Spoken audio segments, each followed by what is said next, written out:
নমস্কাৰ সকলোকে স্বাগতম জনাইছোঁ এটা নতুন ভিডিঅ'লৈ। আৰু আজি এখন গাড়ী লৈ আহিছোঁ, নতুন একেবাৰে মানে আহি পাইছে গাড়ীখন। আজি দুদিন হৈছে আৰু আপোনালোকক ভিডিঅ' দিয়া নাছিলোঁ এদিন, মানে বেলেগ এটা কামত অলপ ব্যস্ত হৈ আছিলোঁ বা যি কি নহওক, এতিয়া গাড়ীখন পতাপত দিওঁ। আৰু গাড়ীখনৰ মানে ৰিভিউ এটা দি দিওঁ বুলি ভাবিছোঁ। টাটা এচিখনৰ পেট্ৰল ভাৰ্চন হয়, এইটো চাই লওক, পেট্ৰল ভাৰ্চন। আৰু টায়াৰ চায়াৰ অলমষ্ট একদম ঠিক আছে। এইটো টায়াৰ চাওক, আৰু ইণ্টেৰিয়ৰবিলাক চাওক,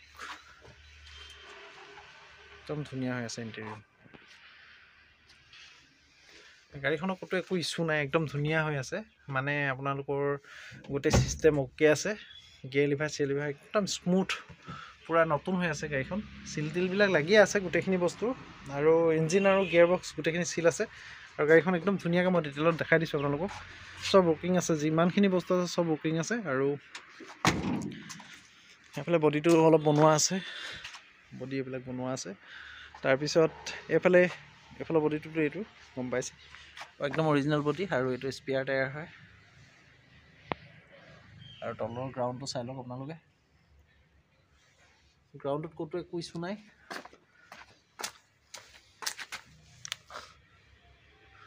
চাওক, বেটাৰী চেটাৰী একদম নতুন লাগি আছে। আৰু গাড়ীখনৰ গ্ৰাউণ্ডটো হৈছে এইটো,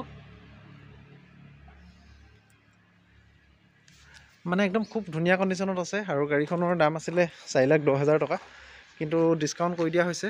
আৰু মানে কি হ'ল, এই গাড়ীখন একচুৱেলি আজি এজন কাষ্টমাৰ অহা কথা আছে দেৰগাঁৱৰ, আৰু তেখেতে গাড়ীখন অলৰেডি লোৱা নিচিনাই হৈছে। আৰু মানে গাড়ীখন বহুত পচন্দ কৰিছে তেখেতে, আৰু গাড়ীখন প্ৰায় লোৱা নিচিনাই হৈছে।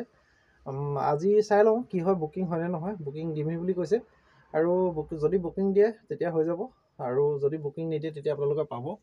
আৰু ৰূপখন চাওক না, কি ধুনীয়া হৈ আছে ৰূপখন চাওক। আৰু এইফালে 5 ভল্টৰ এইটো মোবাইল চাৰ্জাৰ অপশ্যন আছে, চাৰ্জিং পিন। আৰু এইটো ইক' ছুইচ আছে, আপোনালোকে ইক' ছুইচতো কৰিব পাৰে। আৰু এইফালে এটা টুল বক্স দিয়া আছে, এইটো লক আছে বাৰু।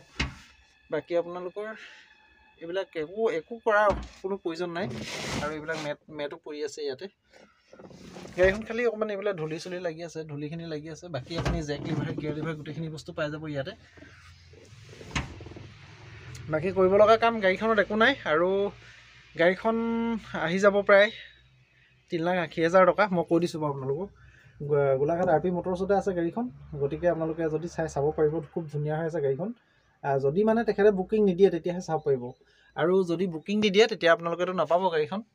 তো আৰু গাড়ী দেখিছেনে, আমাৰ ডিলাৰত অলৰেডি একদম গাড়ী খালী হৈ গৈছে, গাড়ী প্ৰায় নাইকিয়াই হৈ গৈছে। আজি আৰু এখন AC সোমাব নেকি, দেখিছেনে। ইয়াৰো 3খন গাড়ী বুকিং হৈ আছে। এতিয়া যিমানখিনি গাড়ী দেখিছে আপোনালোকে, 3খন গাড়ী বুকিং হৈ আছে। কোনকেইখন বুকিং হৈ আছে মই এতিয়া নকওঁ, আপোনালোকক পাছৰ ভিডিঅ'ত জনাম বাৰু, যেতিয়া আপোনালোকক ধুনীয়াকৈ বুজাই দিম। আৰু 3খন গাড়ী বুকিং হৈ আছে, 3খন গাড়ী ওলাই যাব খুব কম সময়ত। তো ভাবিলোঁ সৰু এটা ভিডিঅ' বনাই আপোনালোকক ধুনীয়াকৈ কৈ দিওঁ। আৰু গাড়ীখনৰ লুকছটো এইটো চাই লওক, টাটা AC গ'ল্ড, নতুন মডেলটো হয়, 2023 গাড়ী। মাত্ৰ 20,000 কিলোমিটাৰ ভিতৰত চলিছে, 20,000 কিলোমিটাৰ ভিতৰত চলিছে। আৰু 2023 গাড়ী 3,80,000 টকাত আপোনালোকে ধুনীয়াকৈ লৈ যাব পাৰিব। অল ডকুমেণ্টছ আপডেট কৰি আমি দিম, আৰু ট্ৰান্সফাৰ সকলোখিনি কৰি দিম। গতিকে একো চিন্তা কৰিব নালাগে আপোনালোকে, মানে গাড়ীখন নি ডাইৰেক্ট আপোনালোকে চলাব পাৰিব। আৰু 15 বছৰ টেক্স আপডেট হৈ যায় আজিকালি, সকলোৱে গম পায়েই। নতুন চৰকাৰে নতুন নিয়ম এটা বনালে, 15 বছৰ টেক্স আজিকালি আপডেট কৰি লয় গাড়ীবিলাকৰ, মানে কমাৰ্চিয়েল ভেহিকলবিলাকৰ। আৰু এইখিনিতে এখন কেম্পাৰ আছিলে, কেম্পাৰখন ওলাই গ'ল। তাৰপিছত এখন এল্টো আছিলে, এল্টোখন ওলাই গ'ল। আৰু K10 এখন আছিলে, সেইখন ওলাই গ'ল। মানে গাড়ী এইকেইদিন ওলাই গৈ আছে। তাৰপিছত হুণ্ডাই এক্সেণ্ট যিখন দেখুৱাই আছিলোঁ আপোনালোকক, হুণ্ডাই এক্সেণ্টখন ওলাই গ'ল। কি ওলাই গ'ল মই কৈ দিছোঁ আপোনালোকক। আৰু তাৰ লগতে 2খন টাটা AC ওলাই গ'ল। এই ভিডিঅ' নবনোৱা কেইদিনত 2খন টাটা AC ওলাই গ'ল। আমাৰ গোলাঘাট ডিষ্ট্ৰিক্টতে মানে বিক্ৰী হৈছে গাড়ী 2খন। আৰু গতিকে আপোনালোকে যদি এখন গাড়ী বুকিং নিদিয়ে আজি, তেতিয়া এইখন গাড়ী চাব পাৰিব। নহ'লে আমাৰ অলৰেডি গাড়ী প্ৰায় বুকিং হৈ আছে, আৰু বেছিকেইখন নাই গাড়ী।